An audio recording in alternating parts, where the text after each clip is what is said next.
Good afternoon and welcome to the WAVY Digital Desk. Today we have Nikki Southall here from the City of Norfolk. We're going to be speaking about the 11th Annual Neighborhood Expo that Norfolk is having this Saturday.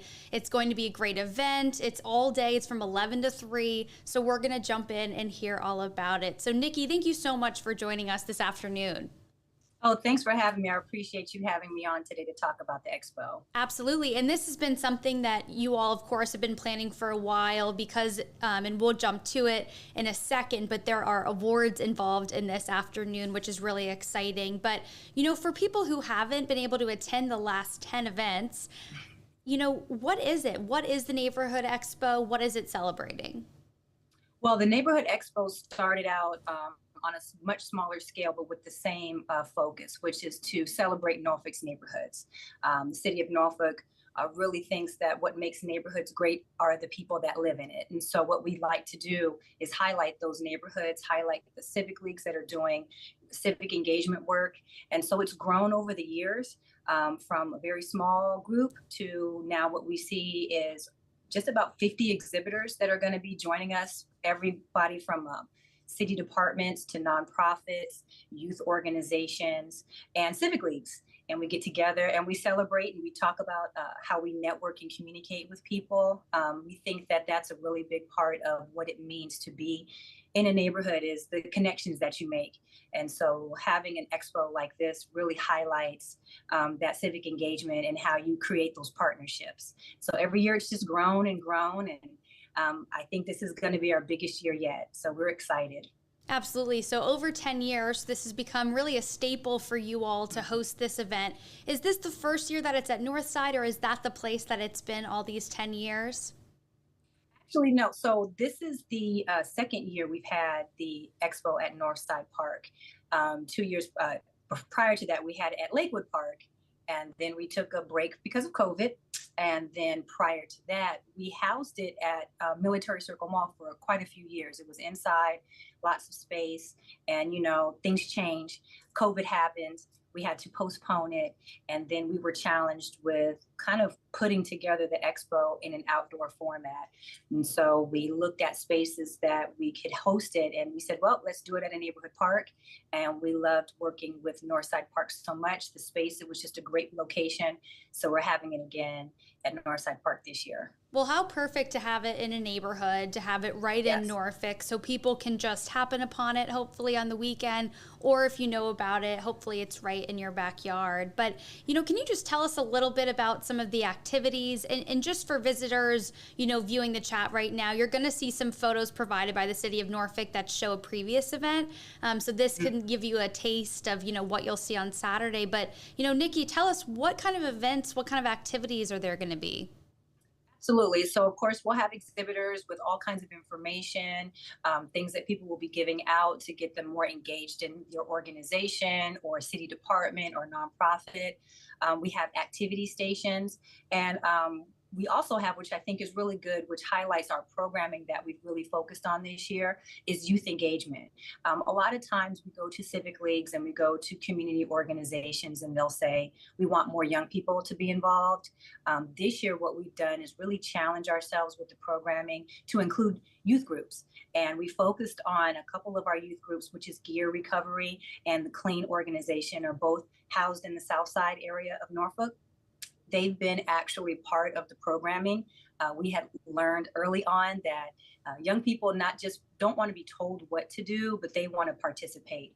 And so we've leaned on them to be a part of the planning process of the expo. So they'll actually be leading some of the activities that we'll be having, our creative corner, our mindfulness corners, because Gear Recovery focuses on mental health, which is really important for youth. So we brought them to the fold and came up with creative ways for them to have activities and share with people that are going to be coming to the expo. So that's one of the ideas that we're having. Also just networking and engaging with people. And we have an activity where if you go around all of the tables, you get to use a little sticker They put your sticker on your program, and then that's how you're eligible to receive a raffle prize. We've got some really good prizes from our partners around the city of Norfolk that we're giving away. And I just see a picture coming up right now. We have food trucks, and so that's another incentive as well, and fun thing. So we have food, we have entertainment. We'll have a drum line performing. We'll have our seniors line dancing from Prime Plus performing. We have a DJ. We have activities. It's just a great way to network and have a good time. And it's all free. And so we really hope that people come out. And if you don't know about the expo, or if you've not been there, or you want to know what more neighborhoods are doing in their communities, this is a great way to come out and see different things from a different perspective. Absolutely. And to go back to, the first thing that you said, I think it's very unique that, the youth are involved in planning it, and how exciting that they can, have their, sort of hand in what's going on in the neighborhood. Because I think we think of adults being neighbors, but kids are neighbors too, and they hang out with their friends at school. But, you don't always get to meet everyone in those social groups that you sort of end up with. So how nice of an opportunity for them to sort of be a part of the neighborhood too. Absolutely. We thought it was really important. We had a event earlier on in the year. We called it our summer mixer, and we had it at the Assembly Building on the rooftop, and it was a wonderful event. We had youth come and talk about things that were engaging to them. We had activities on thought walls, writing things down about what they thought were important to them. And so when we came back after that event, we said, man, that was such a great event. That was so nice that they were really engaged. And we said, we really need to include them in on doing the planning for the expo. So they've been with us every step of the way. The people that are the advisors that are putting these organizations together have stayed involved, and they're really intentional about making sure that they're part of this program. And it's exciting because it does show that level of the next generation of thought leaders and civic engagement. You have to start at a level that they understand and include them, right? Because they have ideas and they have thoughts, and they're excited about volunteering. And so it's really nice to see them be a part of the expo. Right, definitely. And then, going to the next part that you said, food trucks, there's activities, and everyone knows that it's a great way to sort of commune, to get together, is over food, over music, and some of these, fun activities as well. So, and then are these local food trucks, or these food trucks from the area of Hampton Roads? Yes, there are local food trucks that we've worked with one before. Another food truck, we have DC Smoothies who is coming, and Crazy Trompos who is attending. And then we actually have a Penguin Snowballs, who was one of our first original Uplift winners. And I know you're probably going to want to know more about that, but the Uplift Awards, she was one of our original Uplift winners that won the first time we had it. And she has a snowball location, and so she has a mobile cart. She's going to be bringing snowballs to people. So we thought that was really nice to reach back to a local business that was so impactful in the community that they actually won an award that year. And so she's going to be serving snowballs. So that's going to be fun. That's great, and that's full circle. So yes, great segue into what Uplift Awards is. Can you just tell us? I know that it actually stands for something, so I think it'd be great to hear. Uplift Awards is so cool. I'm smiling really hard because I love it. So the Uplift Award stands for Unity, Public Service, Leadership, Innovation, Friendship, and Teamwork. So that's Uplift. So we were challenged during COVID to come up with a way to recognize people during the tough times of COVID, right? That everything was shut down. And this was a spinoff of an event that we had previously in conferences where we would just give out regular awards. And so we couldn't do that, right? We were stuck inside. We were challenged to figure out how do we recognize people. So we came up with the Uplift Awards. And the cool thing about the Uplift Awards is that it's a peer-to-peer nomination. If you find somebody in your community that does great things, an individual, a nonprofit, a small business, an organization, a place of worship, a civic league, a civic leader, a police officer, anybody that you think might be deserving of an award, we could put out a nomination form, and there goes the police officers right there. And so you get to put out the award, and it's a peer-to-peer nomination. As long as you meet the criteria, you get that award. And so we've been doing this now for this will be our third year.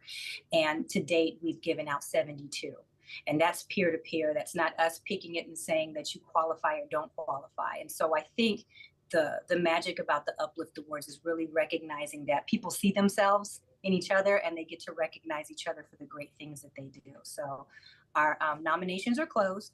We've got our winners, and they will be announced at the expo at 2 o'clock. So that's the last hour of the expo. We'll have our award ceremony and everybody will get their awards. Well, how cool. I mean, how unique that, it started during COVID when people weren't really able to be a part of their neighborhood.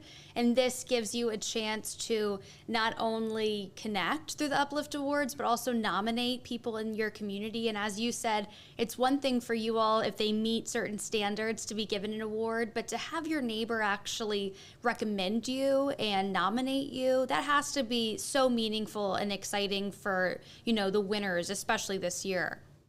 Yes, and we not jokingly, but we said we have to have a red carpet. And so we have a red carpet, and the look of joy and just pride that people do when they have on their faces when they're going down the red carpet, there goes the red carpet, to receive their award, and just, thanking them for their selfless acts of service. And that's actually what it says on the award. Thank you for your selfless acts of service. It could be something as simple as your next door neighbor who went above and beyond to make sure that the senior next door got their grass cut every week or every month, to an organization that really is focused on youth engagement. So we're really excited for this round because it does show the diversity of Norfolk. It shows the uniqueness of Norfolk. And again, it really does show what makes Norfolk great, which is the residents and the neighborhood. So we're really excited for this year's round of Uplift winners. Right. And that example you gave of, just cutting someone's grass, it seems small, but I'm sure that adds up so much to somebody's life. It does. And that's really what we focus on in our Department of Neighborhood Services is civic engagement and capacity building. So what one might think is a very small thing, it really does add up to the neighborhood standards that you have, the leadership that you hold in your community. A lot of times when you're talking to people, they might say, well, the city needs to do X, Y, and Z. And we push back and challenge and say, let's talk about what residents can do with the capacity that they have. And that's where we step in on our team in neighborhood engagement. We recognize that some neighborhoods might be a little farther along in their capacity and others need help, but that's why we're here. We give all kinds of tools and leadership skills and training and classes through our Neighbors Building Neighborhoods Academy. And so what happens is that you get to celebrate those small successes, you get to celebrate those wins, and then we've had a lot of our civic leagues come to the expo to talk about the things that they've done throughout the year so they can show other neighborhoods, this is what you do if you put some work into it. We have grants that are available for civic leagues. They've done really great things with those grants, and they get the chance to really show those off as well. So it's really good. So going back to what you said, one small thing can really make a difference when it comes to the health and wellness of a neighborhood. Definitely. And then, this year's theme, I want to make sure we get to that too. It's Ignite. Can you just tell us, what does that mean in terms of community in Norfolk? Ignite 2023 really focuses on creating that spark that you need in your community. What is that thing that keeps you going? What's that spark that says, I'm going to get up and activate and be part of a greater part of my community? And what can I do? And so we've held that theme throughout the entire year. We have 3 signature events that we work on throughout the year. The first is our leadership breakfast that we host for our Civic League presidents and board members, because Civic League members and leaders, they do it for free. It's volunteer. So we come up with this leadership breakfast to really give them that charge. And so we start off with our theme. This year's theme was Ignite. Talk about that spark. What's that thing that keeps you going? And what do you want to do to continue that light and that fire? And then we decided that recognizing that really including youth is really part of that. That spark continues with the intergenerational partnership. So we've continued that theme throughout the year.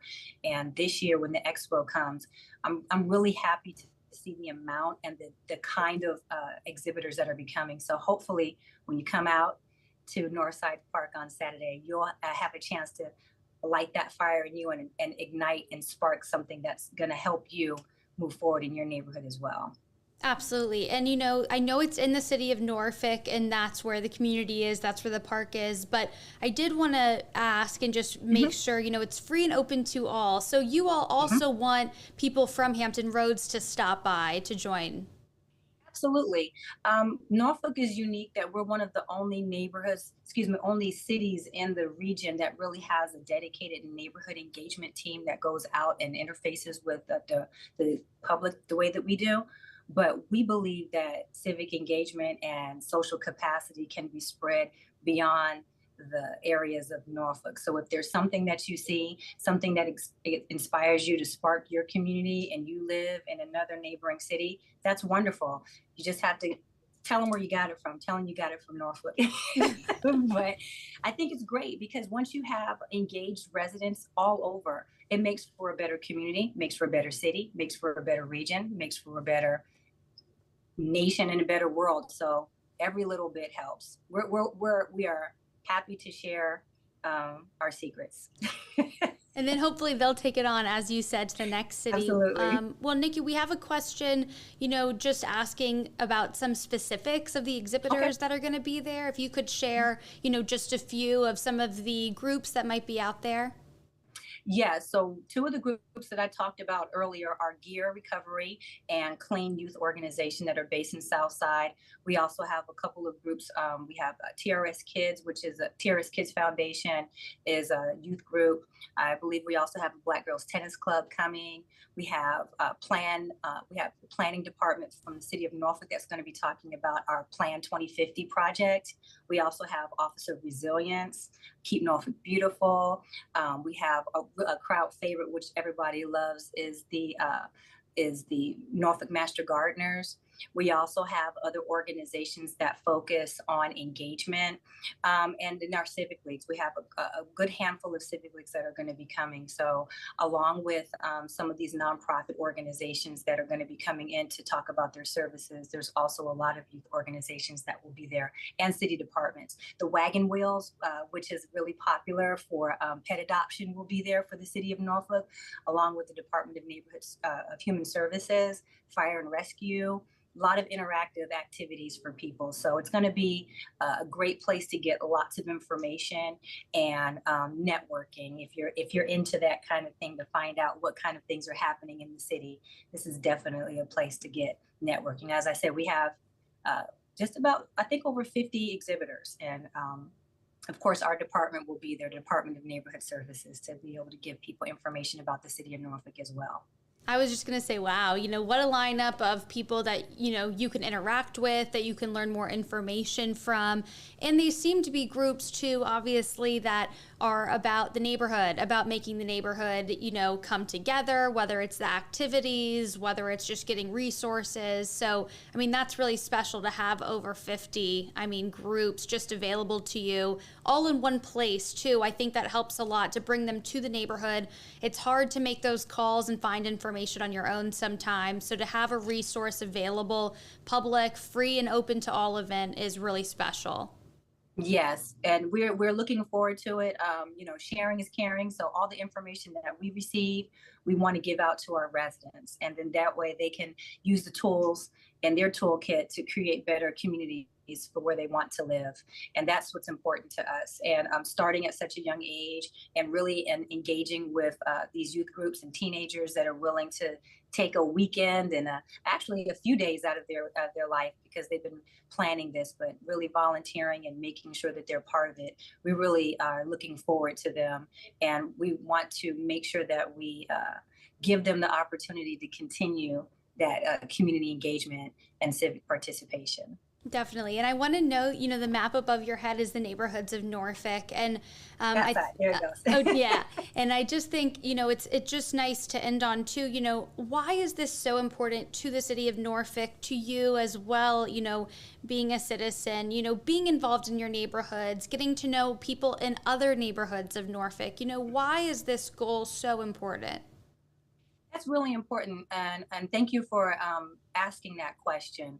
Um, Getting involved in your neighborhood, or just knowing the inner workings, or not even the inner workings, just basic information about the city is important. As you saw, the map behind my head. well, that way, the map behind my head is a breakdown of all of the neighborhood areas that we serve. So we call them neighborhood service areas. And each neighborhood development specialist on our team has about at least 15 to 20 neighborhoods.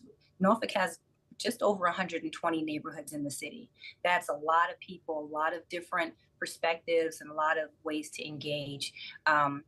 Making connections in your community really does make for a better neighborhood, and understanding of what the things that you can do within your toolkit. A lot of times there'll be conversations that we have with residents about they have an issue with somebody, or they have an issue with something, or maybe they just don't know who to call if their street light is out, or if they need information about how to obtain a city service.